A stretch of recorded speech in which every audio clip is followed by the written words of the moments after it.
आगे वो दोनों स्टेज पर जाते हैं तो अंबिका स्टेज के पीछे से ही गाना गाती है और पियोन स्टेज पर अपना मुंह चलाती है। तो वरीद अंबिका के मुंह से इतना प्यारा गाना सुनकर उसे ही इमेजिन करने लगता है और उसके साथ ही स्टेज पर डांस और गाना गाने लगता है। वेल आपको यहाँ पर इन दोनों का बहुत ही अच्छा डांस देखने को मिलेगा, लेकिन तभी वरीद का सपना टूट जाता है जब वो अपने सामने अंबिका की जगह पियोन को देखता है। आगे इन दोनों का परफॉर्मेंस बहुत ही अच्छा होता है और वो लोग परफॉर्मेंस देकर बाहर आते हैं तो पियोन अंबिका को थैंक यू कहती है आज उसकी इज्जत बचाने के लिए और वो ये कहकर वहाँ से चली जाती है। आगे वरीद भी अंबिका को कहता है तुम भी इतना बुरा नहीं गाती और वो ये कहकर वहाँ से चला जाता है। तो अंबिका कहती है मेरी तारीफ करने में भी कंजूसी ही करता है, कंजूस कहीं का। आगे वो दोनों इवेंट से बाहर निकल रहे होते हैं कि तभी अंबिका की नजर उसी मोटे पर पड़ जाती है, जिसे देखकर तो वो पूरी तरह से परेशान हो जाती है क्योंकि अगर इस मोटे ने फिर से उसे देख लिया तो वो फिर से उसके पीछे पड़ जाएगा और उसका काला चिट्ठा सबके सामने आ जाएगा। इसलिए अंबिका वरीद के पीछे छुपने की कोशिश करती है ताकि वो मोटा उसे ना देख पाए और वो आराम से यहाँ से निकल जाए, लेकिन इस चक्कर में वो वरीद के बहुत ही करीब आ जाती है जिस वजह से इन दोनों के बीच क्यूट सा मोमेंट भी हो जाता है। और उसके बाद अंबिका फिर से बहाना बनाकर वहाँ से चली जाती है, पर वरीद को बहुत ही अच्छा लग रहा होता है अंबिका के करीब जाकर। उसके दिल में तो लड्डू फूट रहे होते हैं अंबिका के करीब जाकर। आगे अंबिका पियोन का बहुत ही अच्छे से ख्याल रखती है और उसके लिए एक हर्बल टी बनाकर लेकर जाती है ताकि उसे पीने से उसका गला ठीक हो जाए। तो पियोन अंबिका के साथ ऐसा प्रिटेंड कर रही होती है कि जैसे उसे उसकी बातों से कोई फर्क ही नहीं पड़ रहा हो, पर उसे फर्क पड़ रहा होता है कि तभी वहाँ पर जोंग आ जाती है और जब वो देखती है कि पियोन का दिल अंबिका की तरफ पिघल रहा है और पियोन को लग रहा है कि अंबिका उतनी भी बुरी नहीं है जितना वो उसके बारे में सोच रही है, तो जोंग को बहुत ही गुस्सा आता है क्योंकि अगर पियोन का दिल अंबिका की तरफ से पिघल गया तो उसका अंबिका को इस घर से बाहर निकालने का सपना धरा का धरा ही रह जाएगा। इसलिए पियोन को अंबिका के खिलाफ भड़काने की कोशिश करती है, लेकिन इस बार पियोन जोंग की बातों में नहीं आती। तो जोंग को बहुत ही गुस्सा आता है और वो अंबिका को इस घर से बाहर निकालने के लिए दूसरा प्लान बनाती है और वो पियोन के रूम में जाकर पियोन के हीरे का हार चोरी करके अंबिका के रूम में जाकर रख देती है ताकि वो उस पर चोरी का इल्जाम लगाकर उसे इस घर से बाहर निकाल सके। इधर पोंग को भी पियोन की बहुत ही फिक्र हो रही होती है तो वो उसके लिए एक दवाई लाता है जिसे खाकर पियोन का गला ठीक हो सके। इसलिए वो पियोन को कहता भी है कि इस दवाई को ट्राई करना, इससे तुम्हारा गला बहुत जल्द ठीक हो जाएगा। तो पियोन उस दवाई को लेकर अपने कमरे में जाती है और वहाँ जाकर देखती है कि उसका हीरो का हार चोरी हो गया। ये बात जानकर तो वो पूरी तरह से पगला जाती है कि तभी वहाँ पर जोंग आ जाती है और वो पियोन के दिमाग में ये डालती है कि उसके हीरो का हार किसी और ने चोरी नहीं किया है बल्कि अंबिका ने चोरी किया है। तो पियोन जोंग के भड़काने पर सीधा अंबिका के रूम में चली जाती है उसकी तलाशी लेने के लिए, पर वहाँ जाकर उसे कुछ भी नहीं मिलता। तो नाग कहता है मुझे नहीं लगता कि पियोन का हार चोरी हुआ है, शायद उनके कमरे में ही, हमें उनके रूम की एक बार और तलाशी लेनी चाहिए, शायद हमें वो हार मिल जाए। और नाग सबको पियोन के रूम में लेकर चला जाता है और वहाँ जाकर चोरी छुपे बास्केट में हीरो का हार डाल देता है क्योंकि नाग को पहले ही पता चल गया होता है कि ये सारा कारनामा जोंग का ही है। जोंग ही अंबिका को इस घर से निकालने के लिए ये सारे प्लान बना रही है, इसलिए नाग ने पहले ही वो हीरो का हार उस कमरे से बाहर निकाल दिया था ताकि वो उस हीरे के हार को उसकी सही जगह पर पहुंचा दे और अंबिका को भी बचा सके। आगे सबको वो हार मिल जाता है और ये मामला यहीं पर खत्म हो जाता है। पर इधर जोंग बहुत ही टेंशन में रहती है कि आखिरकार ये हार यहाँ पर पहुंचा तो कैसे, उसने तो ये हार अंबिका के रूम में छुपाया था तो फिर यहाँ पर कैसे आ गया। कि तभी वहाँ पर नाक आकर जोंग को बताता है कि ये सब उसने किया है क्योंकि उसने पहले ही उसे देख लिया था ये सारा कारनामा करते हुए। तो जोंग यहाँ पर इस बात से इनकार करने लगती है कि उसने ऐसा कुछ भी नहीं किया है, वो अंबिका को फंसाने की कोई भी कोशिश नहीं कर रही थी। पर कोई भी जोंग की बातों पर यकीन नहीं करता क्योंकि उन्हें पता होता है कि जोंग अपनी जिद को पूरी करने के लिए किसी भी हद से गुजर सकती है। इसलिए सारे लोग जोंग को खूब डांटते हैं कि वो इस तरह की हरकत कैसे कर सकती है, बस इसलिए कि उसे अंबिका से जलन होती है। और सारे लोग जोंग की ऐसी हरकत से उससे नाराज भी हो जाते हैं। इधर पियोन को भी अपनी गलती का एहसास होता है कि उसे अंबिका पर शक नहीं करना चाहिए था, इसलिए वो पोंग को अपनी फेवरेट लिपस्टिक देती है अंबिका को देने के लिए। तो पोंग कहता है अगर तुम गिल्टी महसूस कर रही हो तो खुद जाओ ना अंबिका के पास और उसे ये लिपस्टिक दो, उसे बहुत ही अच्छा लगेगा। तो पियोन कहती है लेकिन मैं किस मुंह से उसके पास जाऊं, मुझे बहुत ही बुरा लग रहा है। तो पोंग कहता है तुम दिल की बहुत ही अच्छी हो, अगर तुम दिल से उससे माफी मांगोगी तो वो तुम्हें माफ कर देगी। और यहाँ पर पोंग पियोन को समझाता है कि उसे ये काम खुद अपने हाथों से करना चाहिए। तो पियोन अंबिका से मिलने के लिए जाती है और उसे अपनी फेवरेट लिपस्टिक देती है और कहती है मैंने आज तुम्हारे साथ जो भी किया वो बहुत ही गलत था, उसके लिए मुझे माफ कर दो। और पियोन ये कहकर वहाँ से चली जाती है। तो अंबिका बहुत ही खुश होती है क्योंकि उसे पता होता है कि इस घर के लोग ऊपर से सख्त दिखते हैं लेकिन दिल के बहुत ही अच्छे हैं। आगे सारे लोग अंबिका की बहुत ही तारीफ करते हैं कि उसने कम समय में सबके दिल में जगह बना ली। और इधर जोंग ये सब देखकर और गुस्से में आ रही होती है क्योंकि उसका एक भी प्लान काम नहीं कर रहा होता। आगे अंबिका फिर से अपना सारा एक्सपीरियंस अपने स्क्रिप्ट में लिखती है और वो ये सब करके बहुत ही खुश होती है। और उसके बाद वो सो जाती है तो उसे सपने में वरीद का सपना आता है जहाँ पर वो दोनों एक कपल की तरह एक दूसरे के साथ टाइम स्पेंड कर रहे होते हैं और एक दूसरे के साथ भरपूर रोमांस कर रहे होते हैं। तो अम्बिका जैसे ये सारा सपना देखती है वो तो अकचकाकर उठ जाती है कि वो इस तरह का सपना कैसे देख सकती है, कि तभी उसका सपना सच भी हो जाता है क्योंकि थिप उसे वरित के घर साफ सफाई करने के लिए भेज देती है, क्योंकि वरित की मेड किसी काम की वजह से बाहर गई होती है। इसी वजह से थिप अम्बिका को वरित के घर साफ सफाई करने के लिए भेज देती है। तो बेचारी अम्बिका बहुत ही टेंशन में आ जाती है क्योंकि वो वरित से जितना भी दूर भागने की कोशिश करे पर कोई ना कोई माहौल बन ही जाता है, जिस वजह से वो उसके करीब चली जाती है। आगे अम्बिका अपनी दोस्त को जाकर सारी प्रॉब्लम बताती है तो उसकी दोस्त कहती है ज्यादा टेंशन मत लो, बस तुम वहाँ पर काम करने के लिए जा रही हो ना, तो जल्द से जल्द सफाई करना और उसके बाद वहाँ से निकल जाना, उसके बाद हम दोनों बाहर खाना खाने चलेंगे। तो अम्बिका कहती है ठीक है। आगे अम्बिका वरित के अपार्टमेंट पहुँचती है तो वो लोग लिफ्ट से ऊपर जा रहे होते हैं कि तभी लिफ्ट बीच में बंद हो जाती है। तो अम्बिका बहुत ही पैनिक करने लगती है क्योंकि उसे सांस नहीं आ रही होती। तो वरित कहता है अगर तुम इस तरह ही बातें करती रहोगी ना तो यहाँ का ऑक्सीजन खत्म हो जाएगा, इसलिए चुपचाप यहीं पर खड़ी रहो, बहुत जल्द यहाँ का मैकेनिक आकर इसे ठीक कर देगा। आगे लिफ्ट स्टार्ट हो जाती है और वो लोग घर आ जाते हैं। तो अम्बिका जब घर की हालत देखती है तो वो कहती है घर तो साफ है, फिर तुम्हें कौन सी साफ सफाई करवानी है। तो वरित कहता है तुम्हारे आंखों पर पट्टी बंधी हुई है, तुम्हें यहाँ पर पड़ी हुई धूल दिखाई नहीं दे रही, इसलिए अच्छे से मेरे घर का कोना कोना साफ करना, सब कुछ अच्छे से चमकना चाहिए, समझी। और वरित ये कहकर वहाँ से चला जाता है। तो अम्बिका अपने कानों में हेडफोन लगाकर पूरे घर की अच्छे से साफ सफाई करती है और वो ये सारा काम डांस करते हुए करती है। जब वरित अम्बिका को इस तरह काम करते हुए देखता है तो वो बहुत ही हंसता है उसकी इस तरह की हरकतों को देखकर। आगे वरित का एक फ्रेंड वरित से मिलने के लिए आता है जो सिर्फ इंग्लिश में ही बात करता है। तो अम्बिका भी उससे इंग्लिश में ही बात करती है। तो वो बंदा अम्बिका के इंग्लिश की बहुत ही तारीफ करता है क्योंकि वो बहुत ही अच्छे से बात कर रही होती है। और इधर वरित ये सारी बातें सुन लेता है तो वो अम्बिका से पूछता है कि तुमने इतनी अच्छी इंग्लिश कहाँ से सीखी, क्योंकि तुम उस बंदे से इस तरह इंग्लिश में बात कर रही थी जैसे कोई कॉमन आदमी कॉमन लैंग्वेज में बात करता हो, तुम्हारी इंग्लिश तो बहुत ही अच्छी है। तो बेचारी अम्बिका यहाँ पर फिर से फंस जाती है। तो वो इस इंग्लिश पुराण को छुपाने के लिए फिर से एक नया झूठ बोलती है और उसे बताती है कि मैं जहाँ पर पहले काम करती थी ना तो वहाँ की बॉस की बेटी ने मुझे इंग्लिश सिखाया है और वैसे भी मुझे ज्यादा इंग्लिश नहीं आती, बस मुझे थोड़ी मोड़ी ही आती है। तो वरित कहता अगर तुम्हारा पुराना मालिक इतना ही अच्छा था तो फिर तुमने उसका काम क्यों छोड़ा। तो अम्बिका फिर से इस झूठ को छुपाने के लिए एक और नया झूठ बोलती है कि वो लोग यूएस में शिफ्ट हो गए थे, इसी वजह से मुझे वो काम छोड़ना पड़ा। तो वरित फिर से यहाँ पर उससे सवाल पूछने लगता है पर अम्बिका फिर से काम का बहाना बनाकर यहाँ पर बात को टाल देती है और बेचारा वरित देखता ही रह जाता है। दूसरी तरफ पियोन का रिजल्ट बिल्कुल भी अच्छा नहीं आया हुआ होता है, वो इंग्लिश की वजह से फेल हो गई होती है, जिस वजह से उसकी मॉम उसे खूब डांटती है और कहती है मेरी दोस्त की सारी बेटियां ग्रेजुएट हो गई है लेकिन तुम अभी तक नहीं हुई हो, 21 साल की हो गई हो और अभी तक तुम ग्रेजुएट नहीं हुई हो। तुम्हें पता है मुझे कितनी शर्म आती है जब मेरी दोस्त अपनी बेटियों की तारीफ करती है लेकिन मैं कुछ भी नहीं कह पाती। और यहाँ पर थिप अपनी बेटी को खूब डांटती है। तो पियोन बाहर जाकर अपना भड़ास निकालती है और खूब रोती है कि तभी वहाँ पर पोंग आ जाता है और वो पियोन से पूछता है कि आखिरकार क्या बात है, वो रो क्यों रही है। तो पियोन उसे पूरी बात बताती है और उसे बताती है कि मैं पढ़ाई में बहुत ही मेहनत करती हूँ और बहुत कोशिश करती हूँ इंग्लिश सीखने की, लेकिन मैं क्या करूँ मुझसे नहीं हो पाता। और यहाँ पर पोंग पागलों की तरह और यहाँ पर पियोन पागलों की तरह रोने लगती है। तो पियोन को पोंग का इस तरह रोता हुआ चेहरा बिल्कुल भी अच्छा नहीं लगता और वो पियोन को कहता है चलो बाहर घूमने चलते हैं, वहाँ जाकर तुम्हारा मूड ठीक हो जाएगा। आगे पोंग पियोन को बाहर घूमने के लिए लेकर जाता है जहाँ पर पियोन को बहुत ही मजा आता है और वो फिर से खिलखिलाकर हंसने लगती है। आगे पियोन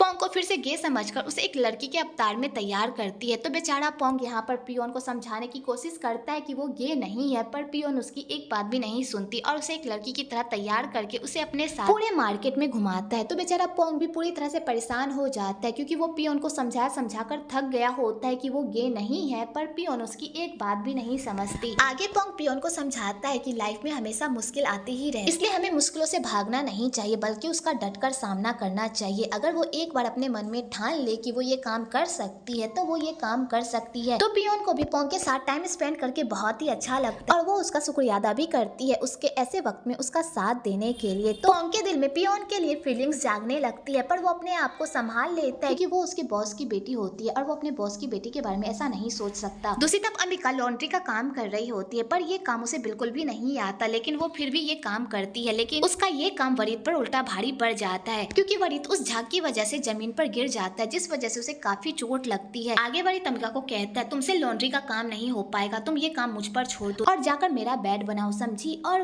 वरित ये कहकर लॉन्ड्री का काम करने के लिए चला जाता है। आगे अम्बिका वरित का बेड बनाती है। जब वरित अपना बेड देखता है तो वो तो पूरी तरह से हैरान होता है और उसे कहता है तुम्हें बेड भी बनाना नहीं आता। आगे वरित अम्बिका को बेड बनाना सिखाता है और उसे कहता है इस तरह बेड बनाया जाता है और उसके बाद वो फिर से बेड के चादर निकाल देता है और कहता है अब तुम इस बेड का चादर बनाओ। और वो ये कहकर वहाँ से चला जाता है। तो अंबिका वरित के बताए हुए तरीकों से बेड बनाती है और उसका बेड भी परफेक्ट बनता है। तो अंबिका ये देखकर बहुत ही खुश होती है। आगे वरित अपने और अंबिका के लिए खाना बनाता है और उसके बाद उसे खाने के लिए देता है। तो अंबिका को वरित के हाथ का खाना बहुत ही अच्छा लगता है। तो वरित उसे बताता है कि पहले वो शेफ बनना चाहता था क्योंकि वो बहुत ही अच्छा खाना बनाता था। तो अंबिका कहती फिर तुम शेफ क्यों नहीं बने? तो वरित कहता है क्योंकि मेरी फैमिली नहीं चाहती थी, वो चाहती थी कि मैं एक पॉलिटिशियन बनूं, इसलिए मुझे ये सब करना पड़ा। तो अंबिका कहती है लेकिन तुम्हें अपने सपनों को मारकर ये रास्ता नहीं चुनना चाहिए। तो वरित कहता है अब जो हो गया सो हो गया, अब उसके बारे में क्या सोचना। तो अंबिका को वरित के लिए बहुत ही बुरा लगता है। आगे अंबिका का सारा काम हो जाता है तो वरित उसे उसके काम की पगार देता है और अंबिका वहाँ से चली जाती है कि तभी वरित देखता है कि अंबिका तो खाना ले जाना भूल ही गई है जो उसने अंकल और आंटी के लिए पैक किया था। तो वो नीचे जाता है अंबिका को खाना देने के लिए। तो वो देखता है कि अंबिका एक बड़ी गाड़ी में जा रही है। तो वो अंबिका से पूछता है कि ये कौन है। तो अंबिका फिर से अपने झूठ को छुपाने के लिए यहाँ पर एक और नया झूठ बोल देती है। ये उसके पिछले बॉस की बेटी है जिसने उसे इंग्लिश सिखाई थी। तो नोंग भी यहाँ पर अंबिका के झूठ में उसका साथ देती है और यहाँ पर अंबिका फिर से वरित को मामू बनाकर वहाँ से चली जाती है और वरित को कुछ भी पता नहीं चलता। दूसरी तरफ पे अपनी फैशन शो की तैयारी कर रहा होता है कि तभी उसकी मॉडल के मैनेजर से लड़ाई हो जाती है, जिस वजह से मैनेजर अपने सारे मॉडल को लेकर वहाँ से चला जाता है और सारे ग्रुप में भी ये इन्फॉर्म कर देता है कि कोई भी पे को अपना मॉडल ना दे। तो बेचारा पे पूरी तरह से परेशान हो जाता है कि अब वो बिना मॉडल के अपना ये फैशन शो कैसे करेगा। आगे पे इसी गम में खूब ड्रिंक करके घर आता है। तो पोंग पे की ऐसी हालत देखकर बहुत ही परेशान हो जाता है और वो पे से पूरी बात पूछता है। तो पे उसे पूरी बात बताता है और वो नशे की हालत में पोंग को भी सेड्यूस करने की कोशिश करता है पर वो बीच में ही सो जाता है। अगले दिन पोंग अमिका को पे के बारे में बताता है। तो अमिका को पे के लिए बहुत ही बुरा लगता है और वो कहती है कि हमें पे की हेल्प करनी चाहिए, उसने इतनी मेहनत से ये फैशन शो अरेंज किया था, अगर उसे मॉडल नहीं मिली तो उसकी मेहनत बर्बाद हो जाएगी, इसलिए हमें उनकी हेल्प करनी चाहिए। आगे अमिका अपने दोस्तों को गे बनाकर पे के पास भेजती है एक अच्छा सा प्रपोजल लेकर। जब पे उस प्रपोजल को पढ़ता है तो उसे बहुत ही अच्छा लगता है। वेल पे की सारी प्रॉब्लम खत्म तो हो जाती है पर उसके सामने एक और प्रॉब्लम खड़ी हो जाती है कि उसे इस फैशन शो के लिए एक मेन मॉडल चाहिए जो उसके फैशन शो में 4 चांद लगा दे। तो अपने फैशन शो के मेन मॉडल के लिए पियोन को चूज करता है। तो पियोन करने से मना कर देती है क्योंकि बेचारी को बहुत ही डर लग रहा होता है क्योंकि उसने आज तक ऐसा कोई भी काम नहीं किया होता है। पर उसकी माँ अपने भाई को हाँ कह देती है कि उसकी भतीजी जरूर उसके फैशन शो में आएगी मॉडल बनकर और बेचारी पियोन को अपनी माँ की बात माननी ही पड़ती है। दूसरी तरफ वरित को जब पता चलता है कि इस फैशन शो में पे अंकल की हेल्प कोई और नहीं बल्कि अमिका कर रही है, बात जानकर तो वरित को बहुत ही आश्चर्य होता है और वो अमिका को कहता है तुम इतनी टैलेंटेड हो, मुझे पता ही नहीं था, अगर तुम्हारे अंदर इतना ही टैलेंट है तो तुम मेड का काम क्यों कर रही हो? तो अमिका कहती है क्योंकि मुझे ये काम करना अच्छा लगता है और अमिका फिर से बहाना बनाकर वहाँ से भाग जाती है क्योंकि वरित के सवाल खत्म नहीं होते और अमिका को वरित के सवालों का जवाब देने के लिए झूठ पर झूठ बोलना पड़ता है। आगे फैशन शो स्टार्ट हो जाता है तो यहाँ पर वरित अंबिका को इस अवतार में देखकर तो पूरी तरह से हैरान हो जाता है और वो अंबिका को फिर से कहता है कि तुम्हारे अंदर इतना टैलेंट है तो तुम्हें तो कोई अच्छा सा जॉब करना चाहिए। और यहाँ पर वरित फिर से अंबिका से ढेर सारा सवाल पूछने लगता है जिसका जवाब अंबिका के पास बिल्कुल भी नहीं होता। तो वो फिर से बहाना बनाकर वहाँ से भाग जाती है। दूसरी तरफ पियोन बहुत ही घबराई हुई होती है क्योंकि वो ये मॉडल वाला काम बिल्कुल भी नहीं करना चाहती। तो पोंग पियोन को समझाने की कोशिश करता है पर पियोन के पल्ले कुछ भी नहीं पड़ता। तो पोंग पियोन पर उल्टा वर्जन ट्राई करता है और उसे बताता है कि ये सब तो उसके बस का ही नहीं है, इसलिए वो ये सब नहीं करना चाहती। और यहाँ पर वो उसे खूब उकसाता है जिस वजह से पियोन के अंदर हिम्मत आ जाती है और वो कहती है मैं ये करके दिखाऊंगी और वो कैटवॉक करने के लिए चली जाती है और पोंग ये सब करके बहुत ही खुश होता है। इधर नोंग पोंग और पियोन की सारी बातें सुन लेती है और उसे उन दोनों के बीच का मामला समझ में नहीं आता कि आखिरकार इन दोनों के बीच क्या चल रहा है। दूसरी तरफ सारी मॉडल तैयार हो जाती है और सब कुछ तैयार हो जाता है लेकिन तभी एक मुसीबत आ जाती है। इस फैशन शो के मेन मेल मॉडल का एक्सीडेंट हो जाता है जिस वजह से वो इस फैशन शो में नहीं आ पाता। तो वो लोग बहुत ही परेशान हो जाते हैं कि अब वो लोग क्या करेंगे। तो अमिका यहाँ पर भी एक जुगाड़ लगाती है और वो सीधा वरित को इस फैशन शो का मेन मॉडल बनने को कहती है पर वरित इनकार कर देता है। तो यहाँ पर पे वरित के सामने गिड़गिड़ाने लगता है कि अगर उसने मना कर दिया तो उसका ये फैशन शो बर्बाद हो जाएगा और वो सड़क पर आ जाएगा। और यहाँ पर सब वरित को मनाने की कोशिश करने लगते हैं। तो वरित को बहुत ही गुस्सा आता है क्योंकि ये सारा प्लान अमिका का होता है और वो अमिका की ही वजह से इन सारे पछेरे में पड़ा हुआ होता है। आगे फैशन शो स्टार्ट हो जाता है तो वरित को समझ में नहीं आता कि वो फैशन शो में किस तरह रिएक्ट करे। तो अमिका को बीच में कूदना पड़ता है और अमिका वरित को कहती है कि पोज दो वरना ये फैशन शो बर्बाद हो जाएगा। तो वरित कहता है मुझे पोज देना नहीं आता और मैं जितना कर रहा हूँ वही बहुत काफी है, मुझसे और नहीं होगा। तो अमिका कहती है मैं तुम्हें पोज देना सिखा रही हूँ, इस तरह करो ना। तो वरित कहता है तुम्हारे पोज को देखकर तो लगता है तुम पोज देने में बहुत ही माहिर हो। और ये दोनों इसी बात बात को लेकर बहस कर रहे होते हैं, तभी अमिका गिरने वाली होती है, लेकिन सही टाइम पर वरीद बचा लेता है, जिस वजह से इन दोनों के बीच क्यूट सा मोमेंट भी हो जाता है। आगे अमिका वरीद को पोज सिखाकर वहाँ से चली जाती है। उसके बाद वरीद पियोन के साथ अच्छे अच्छे पोज देता है और ये फैशन शो बिना किसी दिक्कत और रुकावट के कंप्लीट हो जाता है। आगे अमिका की टीम इस बात का सेलिब्रेशन मना रही होती है कि फाइनली ये फैशन शो बिना किसी रुकावट के हो गया, कि तभी वरीद की नजर नोंग पर पड़ती है और उसे याद आता है ये तो वही लड़की है जिससे वो उस दिन मिला था और अमिका ने इसे अपनी बॉस की बेटी कहकर इंट्रोड्यूस करवाया था। तो वरीद सीधा अमिका के पास जाता है और उससे पूछता है ये तो वही लड़की है। तो अमिका पूरी तरह से टेंशन में आ जाती है कि अब इस बात का वो क्या जवाब देगी। तो वो इस झूठ को छुपाने के लिए एक और नया झूठ बोलती है और वो कहती है कि ये उसकी जुड़वा बहन है और ये एक गे है। तो वरीद और सवाल पूछने ही वाला होता है कि तभी अमिका के दोस्त वरीद पर लाइन मारने लगते हैं। तो वरीद उन लोगों को उनके हाल पर छोड़कर वहाँ से चला जाता है। आगे पे सारे लोगों को थैंक यू कहता है क्योंकि उन लोगों की वजह से ही आज उसका फैशन शो सक्सेसफुली कंप्लीट हुआ होता है। आगे वरीद अमिका को कहता है कि तुम्हारे अंदर बहुत ही टैलेंट है, तुम्हें मेट बनकर अपनी लाइफ को वेस्ट नहीं करना चाहिए, तुम्हें अच्छा जॉब ढूंढना चाहिए। अगर तुम्हें जॉब नहीं मिलता तो मैं तुम्हें एक अच्छा जॉब ऑफर कर सकता हूँ जहाँ पर तुम अच्छे से काम कर सकती हो। तो अमिका कहती है इसकी कोई जरूरत नहीं है, मैं जो काम कर रही हूँ मैं उसी में खुश हूँ। तो वरीद कहता है आखिरकार मेट बनकर तुम्हें इतनी क्या खुशी मिल रही है जब तुम मुझसे भी अच्छा काम कर सकती हो? कहीं ऐसा तो नहीं है कि तुम्हारे मेट बनने का कोई और कारण है जो तुम छुपा रही हो? तो अमिका को भी गुस्सा आ जाता है और वो कहती है मुझ में गलतियां निकालना बंद करो। क्या मैं अपने मन लायक जॉब नहीं कर सकती? मैं जो जॉब कर रही हूँ मैं उसमें खुश हूँ, इसमें क्या बड़ी बात हो गई? तो वरीद कहता है ठीक है, अगर फ्यूचर में कभी भी तुम्हारा मन बदले तो मेरे पास जरूर आना। और वरीद ये कहकर वहाँ से चला जाता है। तो अमिका को वरीद पर बहुत ही गुस्सा आता है क्योंकि वो हमेशा उसके काम में टांग अड़ाने के पागलों की तरह उसके पीछे पड़ा हुआ होता है। आगे फी से मिलने के लिए अमिका के अंकल आते हैं उनका हाल चाल पूछने के लिए। तो यहाँ पर अमिका के अंकल की मुलाकात वरीद से हो जाती है। तो अंकल यहाँ पर वरीद से पूछते हैं उसकी शादी की बात कहाँ तक पहुँची। तो वरीद ये बात सुनकर पूरी तरह से हैरान हो जाता है और वो उनसे पूछता है कौन सी शादी की बात? तो अंकल कहते हैं तुम्हारी और गवर्नर की बेटी की शादी लग रही थी ना, मैं उसी के बारे में पूछ रहा था। और अंकल और कुछ कहने ही वाले होते हैं कि तभी उन्हें किसी का कॉल आ जाता है और वो बाहर चले जाते हैं बात करने के लिए। तो फिर वरीद से पूछता है तुम्हारी शादी लग रही थी और मुझे पता भी नहीं। तो वरीद कहता है अंकल मुझे भी नहीं पता, मुझे भी अभी पता चला है। आगे बाहर में अंकल की मुलाकात अमिका से हो जाती है और जब अंकल अमिका का ऐसा रूप देखते हैं वो तो पूरी तरह से शॉक्ड हो जाते हैं और वो अमिका से पूछते हैं कि आखिरकार ये सब क्या चल रहा है? वो गवर्नर की बेटी होकर ये मेड वाले काम क्यों कर रही है? तुम्हारे पापा तुम्हारी जरूरतों को पूरा करने के लिए क्या कुछ नहीं कर, तुम्हें रहने के लिए एक अच्छा अपार्टमेंट दिया है, एक गाड़ी चलाने के लिए दी है और ढेर सारे पैसे उड़ाने के लिए दिए हैं, तो फिर तुम ये मेड वाले काम क्यों कर रही हो? तो यहाँ पर अमिका अपने अंकल को पूरी बात बताती है और उन्हें ये बताती है कि वो ये सब स्कॉलरशिप पाने के लिए कर रही है और वो अंकल से रिक्वेस्ट भी करती है कि वो इस बारे में उसके पेरेंट्स को कुछ भी ना बताए। तो अंकल उसकी बात मान लेते हैं। इधर वरीद भी उन दोनों की सारी बातें सुन लेता है पर ज्यादा कुछ नहीं सुनता बल्कि उल्टा ही सुन लेता है और उसे ये गलतफहमी हो जाती है कि अमिका गवर्नर की मिस्ट्रेस है और वो ये बात जाकर सीधा अमिका को भी कह देता है। तो अमिका जैसे ये सुनती है कि ये बंदा उसे उसके ही पापा की मिस्ट्रेस समझ रहा है, ये बात जानकर तो उसे बहुत बड़ा सदमा ही लग जाता है और वो कहती है तुम्हारी हिम्मत कैसे हुई मेरे बारे में ऐसा सोचने की? मैं तुम्हें इस टाइप की लड़की दिखती हूँ कि किसी की भी मिस्ट्रेस बन जाऊँ? आखिरकार मुझ में कमी ही क्या है जो मैं किसी की मिस्ट्रेस बनूं? तो वरीद कहता है अगर तुम गवर्नर की मिस्ट्रेस नहीं हो तो फिर वो तुम्हारी इतनी सारी जरूरतों को पूरा क्यों करते हैं? आखिरकार तुम्हारा उनसे क्या रिश्ता है? तो अमिका अपने ऊपर से मिस्ट्रेस का धब्बा हटाने के लिए वो वरीद को बताती है कि वो गवर्नर के घर में मेड का काम करती थी और वो लोग उसे अपनी बेटी की तरह ट्रीट करते थे, इसलिए वो उनका सारा खर्चा उठाते थे। तो वरीद के दिमाग में और सारे सवाल उठने लगते हैं और वो उससे और सवाल पूछने लगता है। तो अमिका उसके सारे सवाल से पूरी तरह से तंग आ जाती है और वो कहती है तुम्हें मेरे बारे में जो सोचना है सोचो, मैं अब तुम्हें कोई सफाई नहीं दूंगी। और अमिका ये कहकर वहाँ से चली जाती है। आगे अमिका को वरीद पर बहुत ही गुस्सा आता है कि वो उसके बारे में ऐसा कैसे सोच सकता है। अगले दिन अमिका की आंखों में कुछ चला जाता है तो वरीद उसकी हेल्प करता है और इस चक्कर में ये दोनों एक दूसरे के काफी करीब आ जाते हैं कि तभी वहाँ पर पोंग आ जाता है और उन दोनों को एक साथ देख लेता है तो उसे बिल्कुल भी अच्छा नहीं लगा। आगे पोंग अमिका से पूछ ही लेता है कि उसके और वरीद के बीच क्या चल रहा है। तो अमिका कहती है तुम्हारा दिमाग खराब हो गया है, मेरे और वरीद के बीच क्या चलेगा? तो पोंग कहता है मैंने तुम दोनों को साथ में देखा है और तुम दोनों के बीच पक्का कुछ न कुछ जरूर चल रहा है। तो अमिका को इस बात पर बहुत ही गुस्सा आ जाता है और वो कहती है तुम मुझ पर शक कर रहे हो, तुम्हें लग रहा है कि मैं तुमसे झूठ बोल रही हूँ। तो पोंग कहता है मुझे माफ कर दो, मैंने जानबूझकर कुछ भी नहीं किया, बस मुझे इनसिक्योरिटी हो रही थी कि कहीं तुम मुझे छोड़कर उसे ना चुन लो। तो अमिका कहती है एक बात अपने दिमाग में ठान लो, मेरे और उसके बीच ऐसा वैसा कुछ भी नहीं हो सकता। तो पोंग कहता है ठीक है और वो गुस्से से वहाँ से चला जाता है। आगे अमिका को भी लगता है कि वो अपने मकसद से भटक कर किसी और तरफ जा रही है, इसलिए वो अपने दिल को समझा लेती है कि अब वो वरीद के बारे में ज्यादा नहीं सोचेगी। अगले दिन वरीद की तबीयत खराब हो जाती है। जब ये बात फी को पता चलती है तो वो इस बारे में थिप को बताता है। तो थिप इस मौके का फायदा उठाती है और वो अपनी बेटी को भेज देती है वरीद के घर उसका ख्याल रखने के लिए ताकि इन दोनों के बीच की नजदीकियां बढ़ सके। तो पियोन को अकेले जाने का बिल्कुल भी मन नहीं होता तो वो अपने साथ अमिका को भी वरीद के घर लेकर जाती है। तो अमिका का भी बिल्कुल जाने का मन नहीं होता, पर उसे मजबूरन वहाँ पर जाना पड़ता है। आगे वो लोग वहाँ पहुँच तो जाते हैं, पर पियोन को वरीद के घर में बिल्कुल भी मन नहीं लगता कि तभी पियोन को उसकी दोस्त पार्टी करने के लिए बुलाती है। तो पियोन वरीद की सारी जिम्मेदारी अमिका पर छोड़कर पार्टी करने के लिए चली जाती है और उसे सख्त ऑर्डर देती है कि जब तक मैं वापस नहीं आती तब तक तुम यहीं पर रहना